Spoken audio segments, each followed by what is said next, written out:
The most recent one that I can remember chuckling at was a T-shirt. It was like an election year T-shirt that had Cthulhu on it, and it said "Lord Cthulhu," and then the slogan was "Why vote for the lesser evil?" You know? Oh, that's fantastic. Yeah, and I thought it was really good.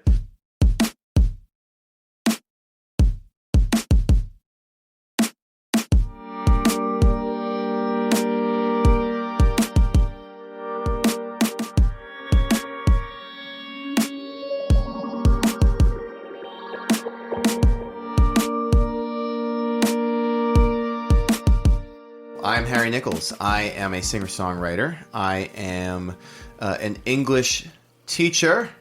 And what else? I always say the same things when I do this. What are some different things that I am? I'm a dad. Let's throw that in there. There's I'm a new dad of two small children who I took bowling for the first time today. And they absolutely had a blast. And oh my God, that's very cute. It made them pass out very early, so that was great. So now you're going to need to take them bowling more often? Yeah. Well, what I find is that actually what makes them fall asleep is not that it's a physically strenuous activity, although sometimes that helps, but more about neurological new experiences that their brains have to process. That's really what knocks So you them need out. more new experience. That's hard, right? You gotta keep reinventing the wheel. Okay, yeah, that is hard. Yeah. So Jerry, will you? Jen, will you please tell us about yourself? And so we'll get into why I'm Jerry on this podcast in a minute. But I'm Jen Lightfoot, and I am a tattoo artist and an artist, and I always say the same things too. Yeah. So, what is something different that I can say? You always tell us what you're drinking. I do. It's not as creative as last time. This time it's just a Corona. Yeah, that's it. That's it. I didn't mix any weird shit. Yeah. Let's see. I'm a cat lady. And just put that out there. If I could have like 1 million cats, I would. I'd be that old lady with a house with like a room just for cats. To be fair, just to let everyone know, I only have 2 cats, so I'm not at that point of my life yet, but working towards it. So today we're talking about Older Gods. Older Gods, yes. A Wagyu film. This was kind of fun for me, Jen. I don't know. Oh yeah, no, this was. Do you want definitely to a lot just of fun. quickly recount the story of how we came to be on the fly talking about this movie? Yeah, so this is not a movie that had crossed our paths, or that at least I had not heard of it before. And Wagyu Films reached out to us on Instagram and basically asked if we wanted to review the movie. And they sent us a link. Now, here is the part of why I am Jerry on this podcast, because on the special link just for us, it says, and I'll post a picture of this to Instagram too, but it says Harry and Jerry do horror. Yeah. Well, they included this. There's a watermark on the film, Yes, so I guess so that we won't steal it too, right? Yes. And reproduce it and put it out online without their consent. And so they watermark it, which is very smart to do. And it was just funny for me to because it keeps coming up as we're watching the movie. Sometimes at very intense climactic parts. And then you're like, oh my God, what is happening? And then you just see Harry and Jerry do horror. Yes. Yeah. Harry texted me and was like, have you watched it yet? You're Jerry now. I was saying, when I texted, I was saying that it made me feel legit to have the watermark there because it's like the name of the show. And it's like, oh, yes, how dignifying. But then also they got the name wrong. So shrug emoji. Yeah. So we don't have a guest this time, just the two of us, which is cool. So this is we're going to do this. I guess we're going to call this a bonus episode, even though it's going to follow the same format that we always do, just the two of us. Probably a little bit shorter. So Older Gods, right? Came out 2023. Yes. It's very recent. It's a December release. Directed by David A. Roberts, as I'm pulling up his name. Sorry, David. I will summarize this. I will attempt to summarize it. I never get to summarize. We always make our guests summarize. So this film is about a man. His name is Chris. He's investigating his friend Billy's apparent suicide by visiting the site of Billy's supposed suicide, which is a picturesque cottage in the sort of moorlands of Wales, right? Yeah, I think it's Wales. Yeah. As he's there with a whole bunch of materials that he has been given by his deceased friend, though we don't know how. And as he's investigating, he uncovers the strange cult that his friend was investigating at the time of his death. And as we uncover more and more, it becomes apparent that the cult had more to do with Billy's death than really just like a plain old-fashioned suicide. Chris also, should be noted, like has kind of unceremoniously left for this little investigative vacation, right? He's got like a wife and like a pregnant wife back home who like didn't know he was leaving. And he's got people calling him from the States, saying like, where are you? What the fuck are you doing? So there's this like, there's that element to it as well. I would say in the end, Chris also is tempted to descend into like a cosmic madness by the cult, who is not only his subject of investigation, but also they're actually there taunting him and tormenting him. But in the end, he comes out okay. He survives. I think. It's got a bit of a question mark at the end, but yeah, I would say I would phrase it that way too. Yeah. Yeah. It is like a Lovecraftian type. I did want to talk about, before we get into our analysis, I wanted to just briefly touch on Lovecraft. If you, yes, are you, how much do you know about H.P. Not Lovecraft? much, or his works? Very little. I mean, I've seen a couple Lovecraft type movies. I know about Cthulhu, but I don't know as much. And I watched Older Gods. I keep wanting to call it Elder Gods because that's what I wrote down. Yes. Well, no. Also, isn't that in Cthulhu what they call? I thought it was like a thing. Oh, I don't know that. But I watched it with my partner Tegan, and she knows a lot more about Cthulhu and Lovecraft than I do. Yeah. And apparently, this movie, she said, fell into a lot of the typical tropes of a Lovecraft movie, like he's learning everything through something else or narration, or like that seems like a trope. And like, I wish I could remember the other ones that she said. Yeah. But I don't. So let's start with H.P. Lovecraft. H.P. Lovecraft writing, primarily, like most of his memorable works came out in the 1920s, published in a magazine called Weird Tales. He was a resident of Providence, Rhode Island. And he was obsessed with cosmicism. The concept of human smallness in terms of the vastness of the universe, right?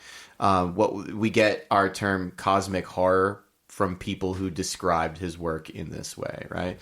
And so it's like this whole genre of horror that is, again, just really about undermining our own sense of human importance in the face of something much larger, much more ancient. And the movie talks about it pretty directly by referencing the primordial fear, right? And they have a whole sort of deluge where they just explain that to you as the viewer. So Lovecraft does, he publishes, like we said, The Call of Cthulhu, and a number of, like, the Dunwich Horror, a number of other stories that have been adapted in different ways, and the whole Cthulhu mythos has been taken up by new authors and writers and filmmakers and stuff, and it's kind of become its own like pseudo like a genre, or like I'm not gonna call it a franchise because those have to be like produced by the same people, but almost just the figure of Cthulhu is very recognizable, right? I would say it's almost like its own genre, because like you could walk into like Spencer Gifts or like a weird merchandise store, and there will be like Cthulhu things, but it won't be related to like any specific right thing. It's just the creature Cthulhu. Right. So yeah, I think that makes sense. Like it's its own thing. Yeah. Yeah. The most recent one that I can remember chuckling at was a T-shirt. It was like an election year T-shirt that had Cthulhu on it, and it said Lord Cthulhu, and then the slogan was "Why vote for the lesser evil?" You know? Oh, that's fantastic. Yeah, I thought it was really good. Oh my god. So Lovecraft himself dies in relative obscurity. He was not really a very popular writer during his lifetime. His work was resurrected in the 1970s by people studying it, and he's now regarded as one of those like foundational. I mean, even though people, it certainly like wasn't foundational at the time. He was just he's kind of this weird writer producing little stories in this obscure magazine. But people kind of regard him as one of the like originators of like a big horror thought. Right? I can see that. Yeah. Which this movie, when they speaking of ordinary gods, older gods, we're just gonna call it all kinds of things. I'm so sorry. Yeah, I'm so sorry, David. Oh my god. When we were contacted by whoever was doing promo for the movie, they described it as a Lovecraftian, I want to say, did. or cosmic. So they used the word cosmic and surreal. Yeah. So these things were on purpose, right? Yeah. We have in this movie the concept of the origin, who is like, you know, a Cthulhu-like god, who this cult believes is asleep, and his dreams are producing our reality. And so what they're trying to do is like sacrifice enough people basically to wake him back up. And they believe that they will be elevated to his whatever version of the afterlife is, right? Yeah. Which apparently, I think that, remember, that was another trope, like cults, the idea, which I guess makes sense because it's like, I don't know what Lovecraft was doing because I don't really know anything about Lovecraft, but in a way, it's like religion, you know? Yeah. And religion is kind of a cult. Oh, man, I'm going to get canceled. This is like the 15th time you've been canceled on this show, so I wouldn't worry about it. That's true. It's true. Yeah. Religion is an interesting thing to think about in relation to this movie, too, right? Because, like... Well, they're worshipping a... Yeah, well, but also I think in abstract, religion is a way for people to try to rectify... It's a way for them to try to resolve the tension of the primordial fear, right? That idea that we are very small and relatively insignificant in the universe, and anything could happen to us at any time. And our existence will really the world will not shrug all that much at our passing, right? So religion, I feel like, attempts to explain that in a way that refutes, or at least major world religions try to refute that idea that we are insignificant. But this is a religion that tries to embrace that in this sort of nihilistic way. Yeah, that's interesting.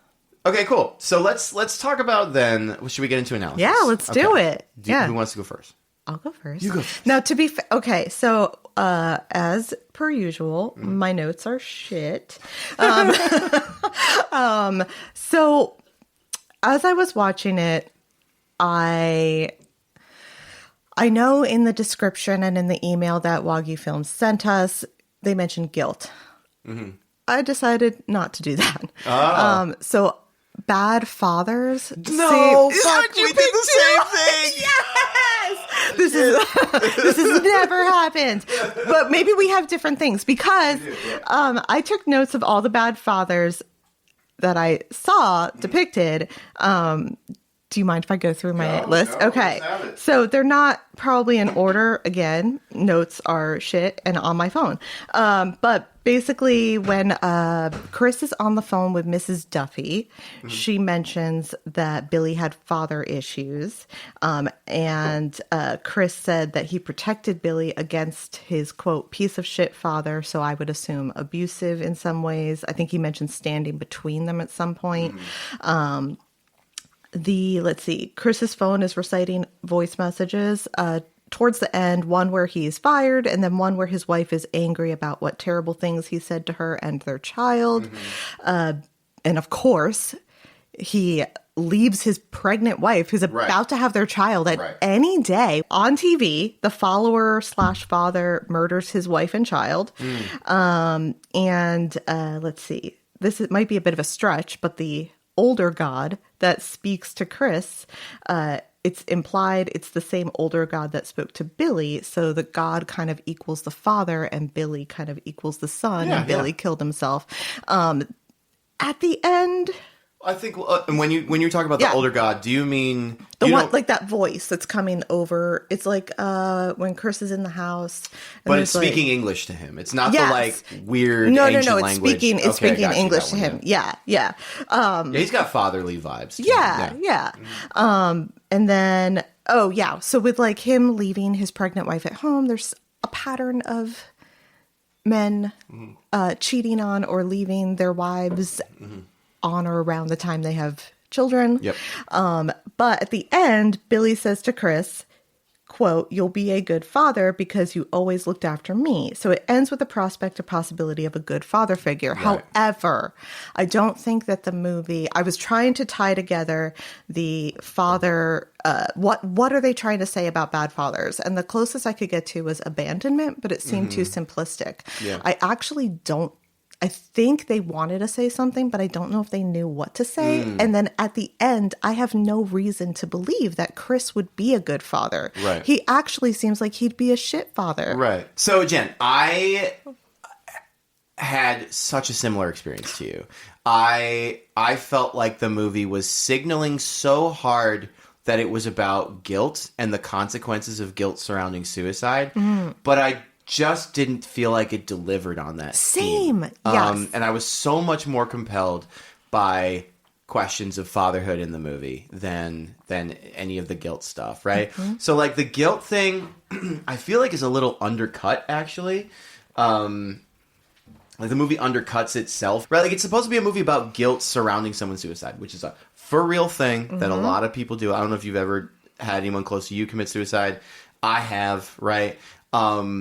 And there's like there's just this real sense of like, oftentimes I think for a lot of people having missed something or like, was there something you should have done or been there or, but the fact that Billy, was acted upon by this cult and, ultimately probably would not have actually committed suicide. It's like, it betrays the topic, I think. Yes. Because like, it would actually be a huge relief for anyone who's like dealt with a suicide close to them. It would be a huge relief to find out that like there was some foul play involved, right? Like obviously you're still going to deal with the grief in the morning and stuff, but like there's less confusion. It's different. It's different. Because then you're suddenly like, oh, he fought back. Like, he didn't want to kill himself. Right. Like, one of the hardest things about processing suicide is like the confusion about how would this person do this, right?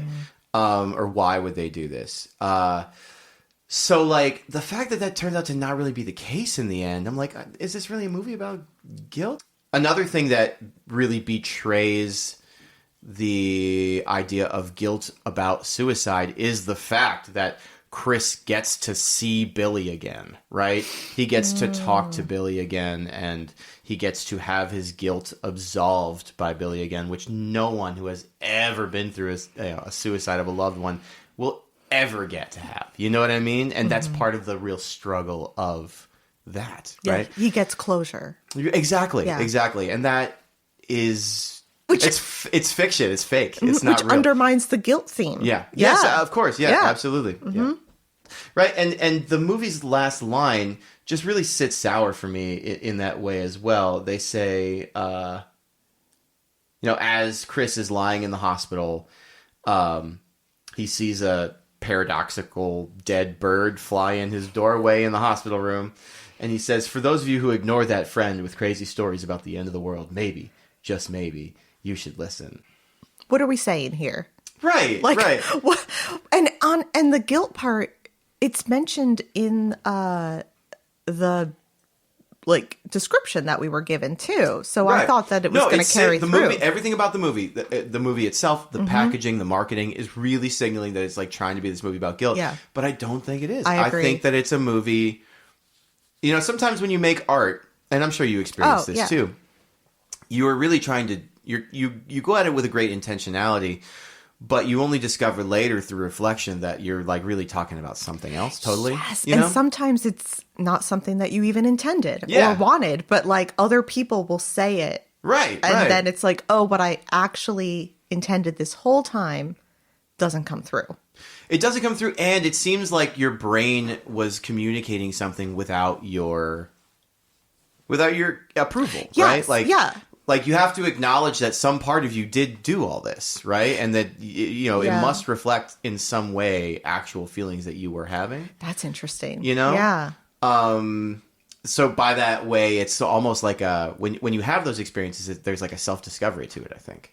You know? Yeah. You kind of reflect on yourself and it's like, okay, why did these like, and that's actually really interesting. Like, why for this question is the writer also the director? Yes, okay. writer director. So, yeah, David A. Roberts. Why for David A. Roberts did the theme of bad, fathers or fatherhood in general come through? Like, why was that like overpowering the guilt? I don't know. I think that and I also reject trying to too closely tie the artist's biography to the movie. No, but like. I just think that it's interesting, and to me, it like smacks of one of those experiences for myself that I've had. You know what I mean? Where I've tried to make a thing, and then I found out it was something else. Oh, I've definitely done that. If I get, I feel like I want to just put a spin on what you've already identified, right? And this is the part where I'm gonna start to be more positive about the movie because I feel like I've been very critical of it, and I'm so sorry. David. I like that we're specifically apologizing to David, but not Wagyu Films that reached out to us. David, I hope you listen to this. David, listen, man. I respect you as a human. So I think that this is about responsibility and like in the face of new parenthood, right? I think that it's about staring down the barrel of that enormous life change that is coming and some of the feelings that are evoked or can be evoked, and I think are pretty commonly evoked by that experience. So just to kind of big, contextual idea, there's often this intense vertigo feeling that I think a lot of people feel when they become a parent. You realize the sheer chaos of the world. Insanity can actually like feel like an enticing alternative sometimes. Oh my God. Well, you realize that the world is fucked up. You don't want your child to become a part of that, right? That's interesting. Yeah. People can understand that, but I think you also like realize it in a different kind of visceral way, right? There's no way to control or prevent your child from experiencing pain, potentially to severe detriment to. Like that's a thing that you realize, and you. Billy, as you've identified, is often described in terms of his father's inability to toe a parental line. There's so much about his like father couldn't hold it together, so Billy had no home, right? Chris is doing the same thing. His wife is pregnant. He knows that this thing is coming, and yet he's abandoning her without warning to explore a cosmic cult, right? So early in the film, he falls asleep, and the thing that he says right before he falls asleep is, "What was I thinking?" Right? Which to me is like a very big, like, acknowledging the irresponsibility of his actions, sort of in that weird twilight moment between waking and sleeping. And a move that I can't decide if it's hilarious or brilliant, or maybe both. So good for you, David. Like after his first like sequence of scares in the cottage. Okay. Everything kind of like lulls for a second, and then his phone rings, and the shot we have is of his wife, whose name is Karen, is calling his phone, and we get one of those like horror jump scare soundtrack, like brum, right? Yeah. Right. It like puts this idea that like Karen is this haunting entity in the movie, like as much a source of fear and tension as the cult itself, like by how the movie's treating that shot.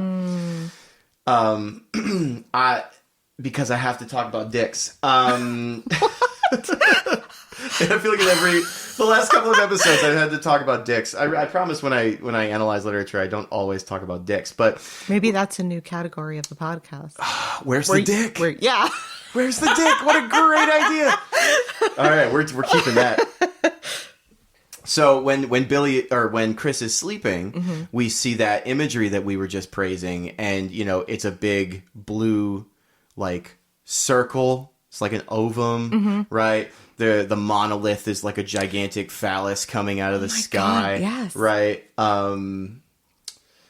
Descending upon a worshiper in the creepy tree, right? Which we haven't really talked about yet, where people are. Chris literally says that they are lynched there. Yeah. Which is an interesting choice of words, right? Yes. So he says that they're lynched there. We see shots of people hanging from it. It is the actual like cover art of the movie. It is, like yeah. a depiction of that, right? I think that like is evokes that sort of like strange fruit Billie Holiday imagery, but in that you have the concept of fruit and fruition and and something new life new, and like something, yeah, exactly, right? Yeah. So it's more pregnancy, but like with a sense of foreboding, right? But it's like Mother Nature giving birth to like new exactly, life. exactly. Yeah. And these are the things that are haunting his dreams, right? That's so it's true. like Yeah. they're his anxieties that are like surfacing when he's unconscious. So like, the question I think really becomes: will Chris follow in Billy's father's footsteps, embracing chaos and the primordial fear of parenthood, or will he resist that instinctual flight? Right? Will he come back to reality here? And at the end, I think it's meant for us to believe that he will resist it. How did you feel about that moment? I don't know, because those events are so ambiguous to me. Yeah. It seems to me that he really does kill somebody there in the field, right? Yeah. However, accidentally or reflexively or in self-defense. But it seems like he really does. Seems like it. Yeah. And, we get all that Cthulhu, like, you have opened the door, and, all this. So, yeah, I truly don't know. And as you mentioned, right, he is not, at the end of the movie, he is not back with his wife. No. He even says, like, oh, I'll be there. And he still does all this other bullshit after he talks to her on the phone. Yeah. Well, and at the end of the movie, too, in that last shot, he is on the phone with his wife. Yes. And the very last thing we see is him becoming distracted from that phone call where she's still talking. You're right. And he's now looking at this dead bird and not paying any attention to what she's saying. So, yeah, I don't know. I guess I read it kind of bleak at the end. Yeah, I think that makes sense. So, so I guess despite nearly succumbing to the primordial chaos of the cultists in the beginning, I feel like he does reject it when he stabs himself in the neck. That's an action of rejection. Yeah. He encounters Billy in that quote-unquote heaven, whatever we want to call it, who reminds him of his responsibility to his son. Yes. Right? Yeah, that's true. There's like it's kind of a device that's used a lot. There's like a divine intervention device, right? Right, like right when he would have been... Because like you could also see how him committing suicide by stabbing himself in the neck is an embracing of the primordial fear instead of fatherhood, right? Yeah, So he's revived, obviously, and I think my last point we've mostly pretty much covered here, like just that in the end we experience the intrusion of chaos again with the paradoxical dead bird in the hospital room. The message is that the work of remaining tethered to your kid's life is in fact work. Yeah. Right? And that the temptation to abandon it for chaos will ever be present. Which I think is a real thing that resonates with me as a parent. And I suspect, lots of other parents. And I think we've already covered my last question, but it was how do we feel then that we do not actually see Chris reunite with his wife, but in fact seem to become distracted by that dead bird in the end. I think it would have been better either to have her at the hospital or cut it earlier, like not have any interaction with her at the end and just leave things more open-ended. Right. I kind of feel like the scene where he talks to Billy and things are supposed to be like, I don't know. I felt like that scene actually wasn't necessary for me. You know, I think I've talked myself into liking it, actually. Okay. Yeah. But it really does have to do with, like, the dynamic between him and his wife, I think, that, like, makes that work for me, and the fact that he becomes distracted at the end. Oh, no, that scene I didn't mind. Oh, I mean, the scene are one you where talking he about? talks to Billy in Limbo Heaven. Oh, yeah. That scene I could have just done without. Yeah. Do you have any other thoughts? Analytical thoughts? Or No. should we critique? Yeah, let's critique.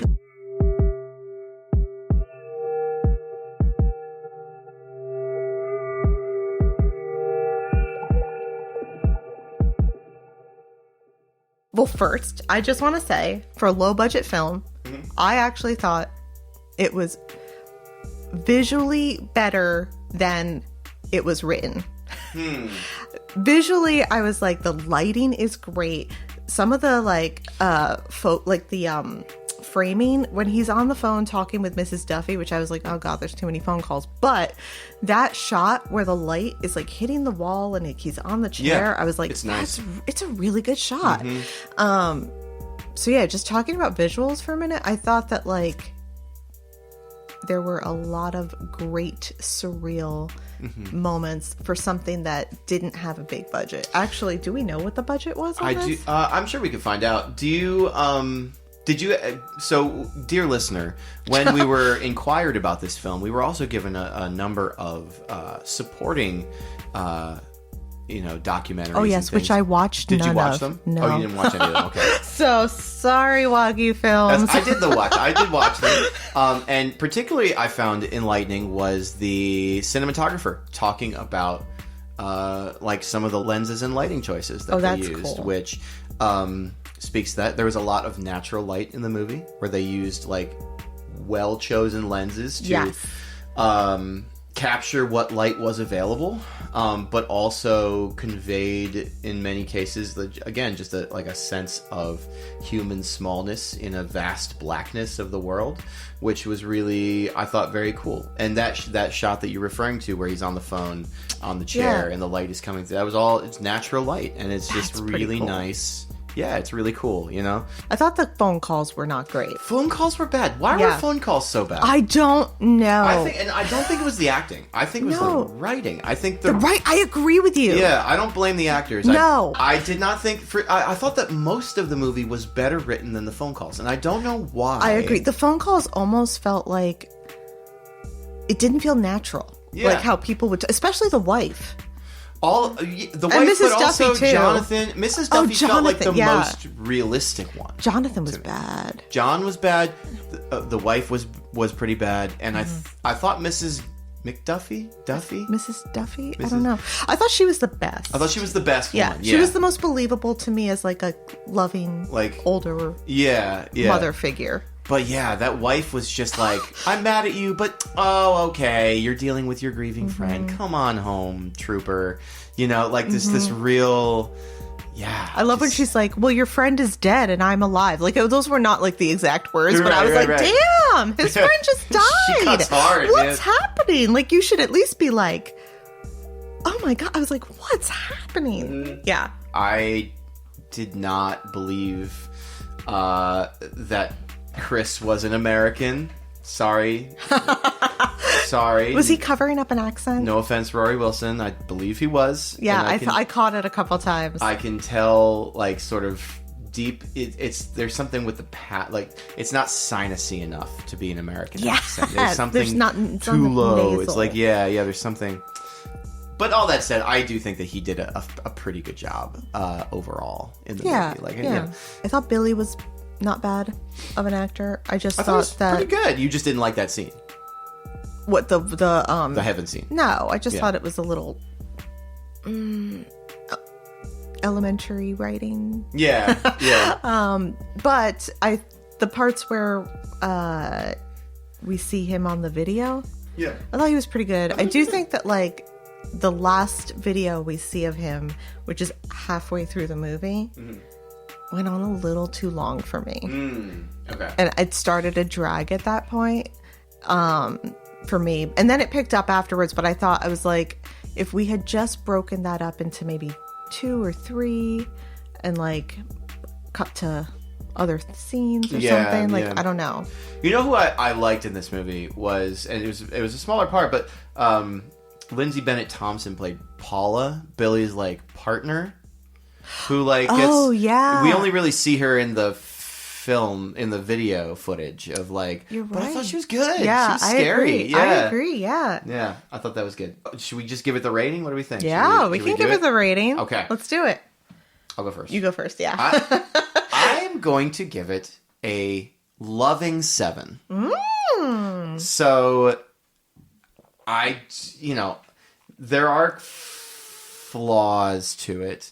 But I also am like, I'm trying to be mindful that it's an indie production. Yeah.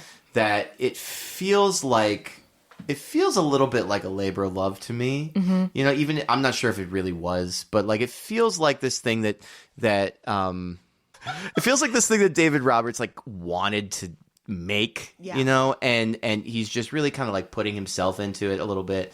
So it felt like it had like a personal touch to it, I guess is what I'm trying to say.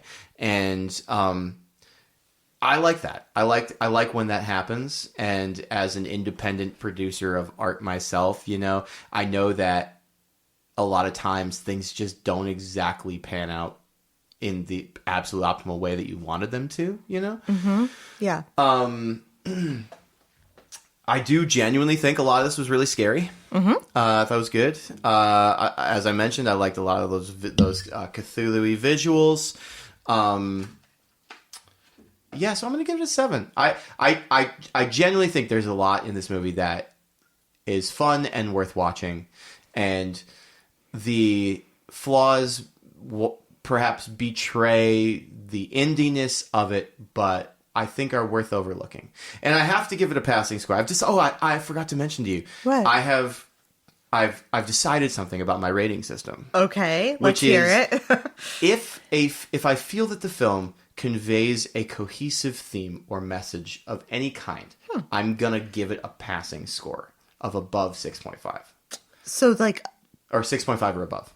So not passing would be below a 6.5. This is like 100-point rating school idea, okay, right? Yeah. So like I'm thinking about. So we're not like going up to 10 with this.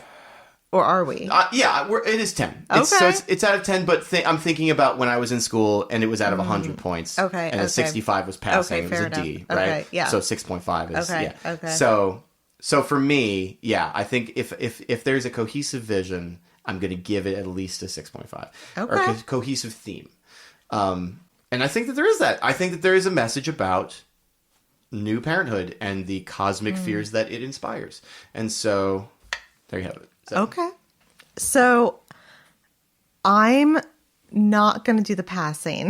That's fine. No, because that's a purely me thing. You don't have to do that. Well, I feel like for me, if it's above a 5, that's pretty good. If it's below a 5, that's not great. Gotcha. If it's at a 5, I'm neutral. It's like one of those, like, like there's a smiley face on one end, and a sad face on the other end, and for a you. meh face in the middle. Yeah.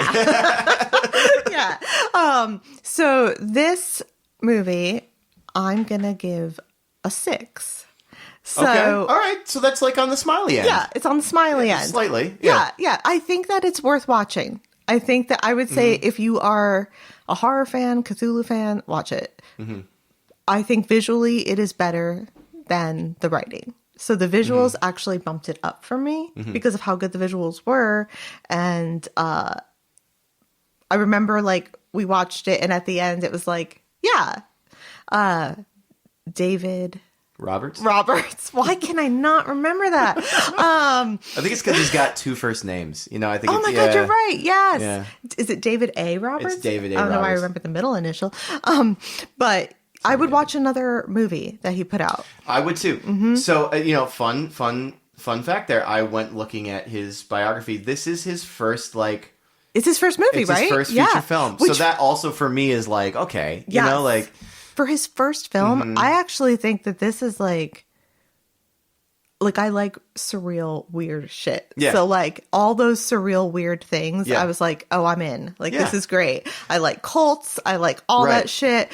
I like a movie that has minimal characters. Right. So I liked that there weren't that many. It honestly feels like one of those movies that could be a play or something. Right, right. Like I really enjoyed does, that. doesn't it? Yeah, because most of it takes place in the house and then kind of outside. So I really, really like that aspect of it. I think just, a couple things bumped it down for me, which we mentioned. Right. But yeah, I would 100% watch another one of his movies to see what he does. I agree, and I can see myself based on this movie following David A. Roberts' work going forward. Like, I think that he has a clear vision. I want to see what he does when he's got maybe a little bit more money. Yes. Maybe more people, like different people involved. Some of them different involved. Yeah, I can see myself watching more of his movies. Yeah, 100%. Definitely under those conditions. And he's got a sci-fi coming up. Oh. So that's pretty cool. At least according to... Like a movie? Like a sci-fi movie? Uh-huh. Okay. Yeah. Yeah, so he's directing something called Patriarch. Oh, that's interesting. After we talked about the whole father theme. Yeah. Interesting. Which is a horror sci-fi. Yeah, I'd I'll follow watch it. Yeah. Yep. Who's the hottest? There were not that many people in this movie. You have not a lot of choice. So, okay, we need to lay out our choices. Chris? Billy. The guy with like no bottom of his face. No bottom of his face, yep. We got the cop. We got the other cop guy who he kills. And then there's a woman who is also... like a cultist woman who's... open the door. Light the way. Yeah. I don't know who was the hottest. Do you know? Do you have yours set? I need to think about this for a minute. We saw an awful lot of Chris without his shirt on. I know. But He's thin. He's cut. I mean... I'm going to go with Billy, though. Billy. Tell me about that. Why? I don't know. His face. He's got that cute English boy thing going on, too. Yeah. Mm-hmm. Yeah. Let me do a hot take here. How about the guy who, very minor part, is being sacrificed by the cult, and Billy and Paula walk in on it, and Billy says the crazy thing about it was that he seemed to be enjoying being sliced that's open. Right. That's fucking kinky. That's amazing. I love it. Yeah. I forgot about that. That is kinky. I will say it was fun watching something so indie, like knowing that there was not much of a budget and like this is his first film and like yeah. I do want to mention before we wrap up, unless you have other thoughts to convey on this. No. Because it is, it's an indie, and I feel like we should all support independent art. Even though I feel like we've been kind of critical about a lot of these things and have poked fun at it a little bit, I do genuinely love that it was made, and I do love that that parts of it are good. 100%, yeah.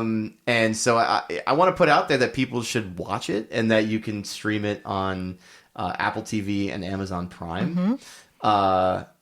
And I really do think that it is worth a viewing. I do too. If you haven't checked it out, or if you have any interest in like cosmic horror, Cthulhu at all, I think like we would not say to watch it if we didn't think it was worth it. Yeah, and I will say, if I thought that this was absolute shit, I would not be saying this. Yeah, exactly. Yeah, but I also agree. Like, it's good to support like indie filmmakers, indie artists. Well, yeah, because like I think that those people are often a little bit more in tune to what like real people are going through. You know, like not that I don't love a good like Christopher Nolan film or something, but like at a certain point, people who are wealthy and famous and like successful are removed from a certain reality. You know what I mean? And so there becomes more of a struggle for them, I think, to get reacquainted with that and to present something that's relatable. And so independent art is great in that it's often kind of effortlessly relatable. And it feels like it speaks to something that real people actually deal with, you know? Yes. No, I completely agree. Yeah, that makes a lot of sense. And as an artist, I would say it feels good when people like look at your, whatever you've made, or like for you, like listen to the music, or like, I don't know. Yeah. It always feels good when people, people out there have like experienced it, because you like put it out in the world, and that's what like you want. Yeah. Right. I agree. Cool. Yeah. Any other thoughts you want to? No other thoughts. All right. Well, this has been lovely. Older Gods, y'all. All right. Go watch it.